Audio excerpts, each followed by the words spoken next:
नमस्कार, आप देख रहे हैं हिम स्टार। आपका बहुत बहुत स्वागत है। हिम स्टार हिमाचल प्रदेश का आपका अपना चैनल। आइए शुरू करते हैं हिमाचल से जुड़ी कुछ मुख्य खबरें।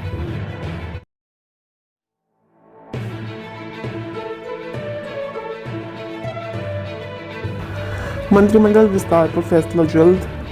आज दिल्ली जा सकते हैं सीएम सुखविंदर सुक्खू, पीएम से भी मिलेंगे। हिमाचल में एक बार फिर से मंत्रिमंडल विस्तार पर जल्द फैसला हो सकता है। मुख्यमंत्री सुखविंदर सिंह सुक्खू रविवार को दिल्ली जा सकते हैं और इस पर केंद्रीय नेतृत्व से स्थिति साफ कर सकते हैं। कई बोर्डों और निगमों में अध्यक्षों और उपाध्यक्षों की नियुक्तियां होनी हैं, वह यहाँ केंद्रीय नेतृत्व से चर्चा कर सकते हैं। मुख्यमंत्री सुक्खू से पहले उप मुख्यमंत्री मुकेश अग्निहोत्री शुक्रवार को दिल्ली पहुंच गए थे। मुख्यमंत्री सुक्खू के नेतृत्व वाली सरकार में राज्य मंत्रिमंडल में अभी 3 मंत्रियों के पद रिक्त हैं। कई विधायक अपनी अपनी पात्रता की बात कर इसके लिए लॉबिंग में जुट गए हैं। कोई मुख्यमंत्री सुक्खू से नजदीकियां बनाने की कोशिश कर रहा है तो कोई दिल्ली दरबार में भी हाजिरी लगा रहा है। सूत्रों के अनुसार सुक्खू रविवार को दिल्ली रवाना हो सकते हैं। वह सोमवार को ऐसे तमाम विषयों पर केंद्रीय नेतृत्व से मंत्रणा कर सकते हैं।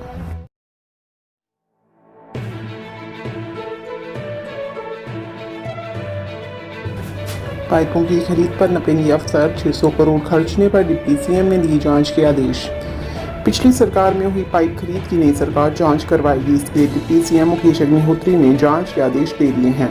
पिछले दिनों डिप्टी सीएम द्वारा की गई विभाग की समीक्षा बैठक में पाया गया कि जल शक्ति विभाग द्वारा जल जीवन मिशन के तहत 2,14,327 मीट्रिक टन पानी के पाइप खरीदे गए थे, जिसमें से 45,984 मीट्रिक टन विभाग के भंडारों में अनुपयोगी पड़ी हैं।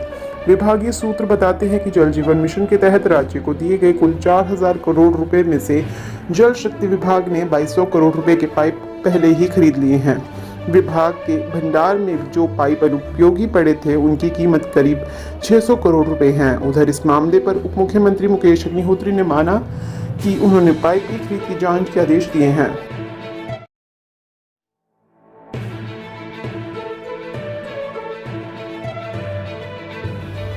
मंडी से शुरू होगा हाथ से हाथ जोड़ो अभियान। कांग्रेस प्रदेशाध्यक्ष प्रतिभा सिंह करेंगी मुहिम का शुभारंभ।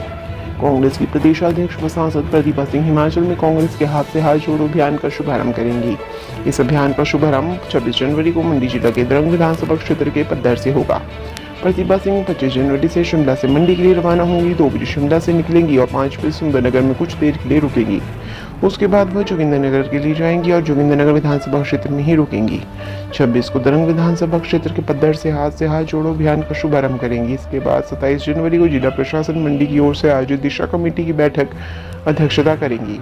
यह बैठक सुबह 11 बजे होगी। दोपहर बाद NHAI के प्रोजेक्टों की समीक्षा करेगी। साथ ही सर्किट हाउस मंडी में लोगों की समस्याएं भी सुनेगी। 28 को सराज विधानसभा क्षेत्र के तहत आने वाले थरोट में हाथ से हाथ जोड़ो कार्यक्रम में भाग लेंगी।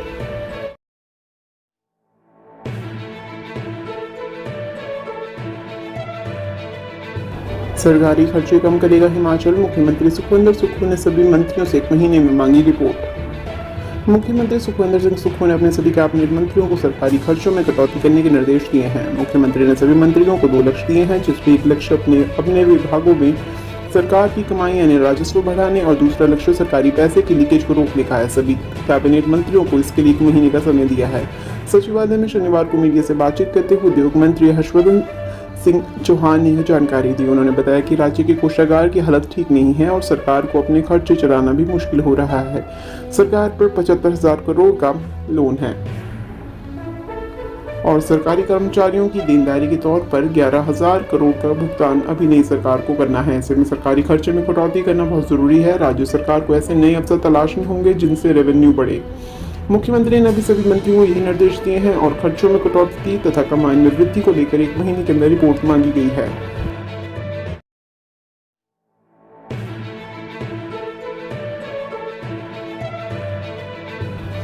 अब बदली जा सकेंगी तहसीलों और विकास खंडों की सीमाएं, अधिसूचना जारी।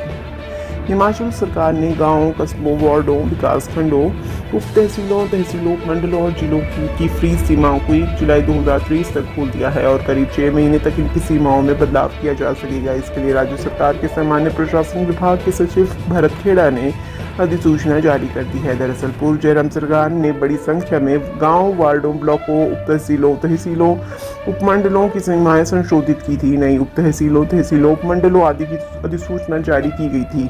कांग्रेस के सत्ता में आने के बाद इनमें से बहुत सी इकाइयां की अधिसूचनाओं को सुखू सरकार ने रद्द करने के आदेश दिए हैं, मगर इन आदेशों के आड़े कानूनी पेच आ रहा था। इसलिए सामान्य प्रशासन विभाग को जयराम सरकार की इस अधिसूचना को पलटना पड़ा है। इसके अनुसार 1 जनवरी 2023 के बाद ऐसी तमाम इकाइयों की सीमाओं को नहीं छेड़ा जा सकता था। अधिसूचना के जरिए करीब 6 महीने की मोहलत बढ़ाई गई है। अब 1 जुलाई 2023 से ये सीमाएं दोबारा उस वक्त तक फ्रीज हो जाएंगी जब तक जनगणना 2021 पूरी नहीं हो जाती।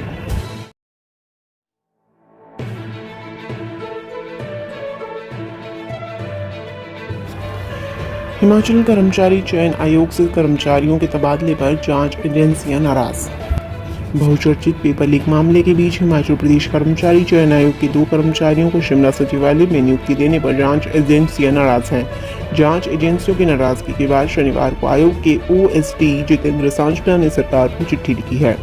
इसके माध्यम से सरकार से पूछा है कि जांच प्रक्रिया के बीच दोनों कर्मचारियों को आयोग से भार मुक्त करना है या नहीं। सरकार से जवाब मिलने के बाद दोनों कर्मचारियों को आयोग से भार मुक्त किया जाएगा। तब तक दोनों कर्मचारी चयन आयोग में सेवाएं देंगे। आयोग के सचिवालय भेजे गए 2 कर्मचारियों में junior scale stenographer Neha Kumari और राजेश कुमार हैं।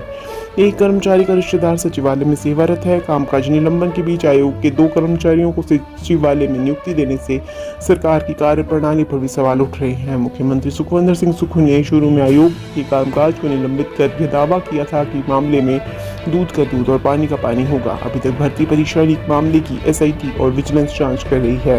23 सितंबर 2022 को जेओआईटी भर्ती परीक्षा लीक मामले का हमीरपुर विजिलेंस टीम ने खुलासा किया था। इसके बाद कंप्यूटर ऑपरेटर और जूनियर ऑडिटर के पेपर भी लीक होने का खुलासा हुआ। आयोग के निलंबित वरिष्ठ सहायक उमाजाद समेत 8 लोगों के खिलाफ मामला दर्ज हुआ है। सचिव के खिलाफ मामला दर्ज करने को अनुमति नहीं मिल रही। आयोग के अन्य कर्मचारियों से भी पूछताछ चल रही है। करीब 20 अन्य भर्तियों की शिकायतें भी विजिलेंस को मिली हैं। अभी तक विजिलेंस और एसआईटी ने जांच के बाद न्यायालय में चालान पेश करना है। इस बीच 2 कर्मचारियों का शिमला सचिवालय में तबादला करना समझ से परे है। कर्मचारियों को भी दिसंबर का वेतन भी नहीं मिला है क्योंकि डीडीओ पावर उप सचिव के पास थी। सरकार ने सचिव और उप सचिव को यहां से हटा दिया है। उधर हिमाचल प्रदेश कर्मचारी चयन आयोग हमीरपुर के ओएसडी जितेंद्र सांजटा ने कहा है कि आयोग के 2 जूनियर स्केल स्टेनोग्राफर को शिमला सचिवालय में नियुक्ति के आदेश जारी हुए हैं।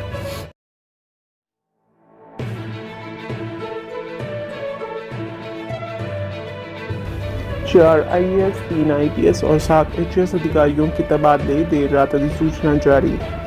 हिमाचल सरकार ने देर रात 4 आईएएस, 3 आईपीएस और 7 एचएएस अधिकारियों के तबादले कर दिए। देर रात अधिसूचना जारी की गई। एचएएस अधिकारी सुखदेव सिंह को हिमाचल प्रदेश पिछड़ा वर्ग वित्त एवं विकास निगम कांगड़ा के प्रबंध निदेशक के रूप में नियुक्ति दी गई है। डॉक्टर मदन कुमार को सरदार वल्लभ भाई पटेल क्लस्टर विश्वविद्यालय मंडी का रजिस्ट्रार की तैनाती मिली है। विवेक महाजन को एसडीएम अम्ब, जगन ठाकुर को अतिरिक्त निदेशक पर्यटन विभाग, डॉक्टर बिक्रम सिंह को संयुक्त निदेशक जनजातीय विकास होंगे। डॉक्टर बिक्रम सिंह संयुक्त निदेशक बागवानी का अतिरिक्त कार्यभार भी देखेंगे। अनिल कुमार भारद्वाज एसडीएम चंबा और मुकेश शर्मा एसडीएम ठियोग होंगे। राज्य सरकार ने शनिवार देर रात इस संबंध में सूचना जारी की है। मुख्यमंत्री देर रात तक सचिवालय में बैठेंगे। सचिव प्रशासनिक सुधार प्रशिक्षण और एफए और आरपीजीसी पॉल रासू सचिव सहकारिता के पद का अतिरिक्त प्रभार भी संभालेंगे और डॉक्टर आईएएस अधिकारी अजय कुमार शर्मा को इस प्रभार से मुक्त करेंगे। नियुक्ति की प्रतीक्षा कर रहे आईएएस अधिकारी हरबंस सिंह ब्रॉस्कॉन को विशेष सचिव पीडब्ल्यूडी लगाया गया है। आईएएस अधिकारी निवेदिता नेगी को अतिरिक्त उपायुक्त विकास व परियोजना निदेशक मंडी लगाया गया है। महेंद्र पाल गुर्जर अब अतिरिक्त उपायुक्त विकास व परियोजना निदेशक डीआरडीओ ऊना लगाया गया है।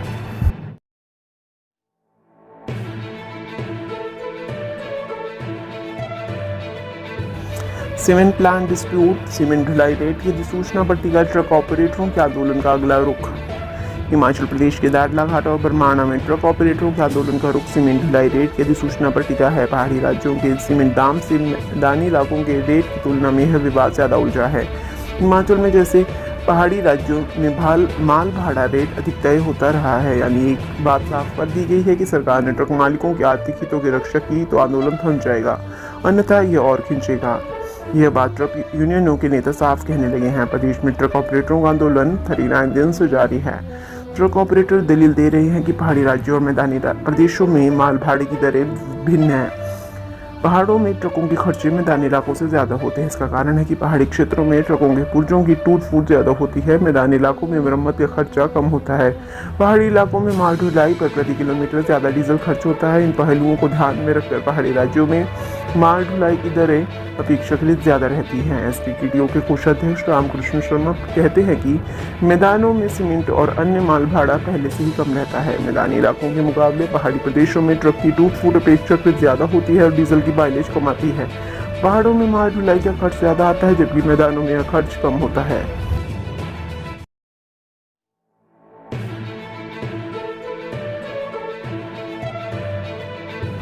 अब गर्भवतियों को मिलेंगे 5,000 रुपए। केंद्र सरकार इस योजना के तहत 3 किस्तों में देगी आर्थिक मदद। प्रदेश की गर्भवती और स्तनपान करवाने वाली माताओं को अब केंद्र सरकार की ओर से प्रधानमंत्री केंद्रीय मातृत्व वंदना योजना के तहत आर्थिक सहायता राशि दी जाएगी।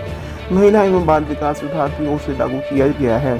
पहले सभी जिलों में ये योजना लागू नहीं थी, लेकिन अब पूरे प्रदेश की महिलाओं को इसका लाभ मिलेगा। इससे पहले हालांकि विभिन्न योजनाओं जिसमें जननी सुरक्षा जैसी योजनाएं शामिल है, उसमें 2 से 3 हजार की आर्थिक मदद मिलती थी, लेकिन अब इस योजना में 5,000 की राशि मिलेगी। योजना के लाभ की राशि डीबीटी के माध्यम से 3 किस्तों में महिलाओं के बैंक खाते में सीधी भेजी जाएगी।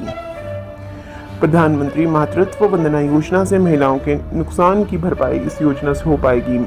योजना का मकसद काम करने वाली महिलाओं की मजदूरी के नुकसान की भरपाई करने के लिए मुआवजा देना, उनके उचित आराम और पोषण की सुनिश्चित करना है।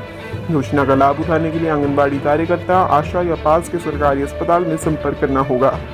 सरकार की तरफ से योजना के तहत आंगनबाड़ी कार्यकर्ताओं की जिम्मेदारी सौंपी गई है। महिला बाल विकास विभाग की ओर से ब्लॉकवार सभी को प्रशिक्षण देने के बाद इनको फॉर्म भी दिए गए हैं, जिन्हें लाभार्थी को लाभ दिलाने के लिए भरने के निर्देश दिए गए हैं।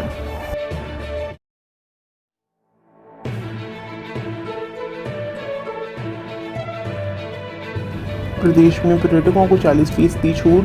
एचपीडीसी के होटलों में बुकिंग को 31 मार्च तक ऑफर। प्रदेश में विंटर सीजन को देखते हुए भारी संख्या में पर्यटक हिमाचल का रुख कर रहे हैं। वहीं पर्यटन निगम के होटलों में भी पर्यटकों की भारी संख्या को देखते हुए 31 मार्च तक 40% तक की छूट दी जा रही है।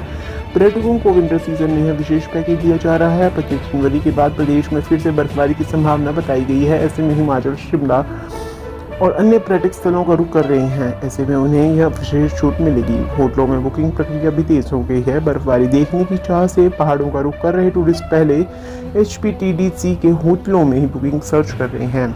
टूरिस्ट कम कीमत में बेहतर सुविधा लेने के लिए टूरिज्म की साइट पर जाकर अपने पसंदीदा होटल के लिए ऑनलाइन बुकिंग कर रहे हैं।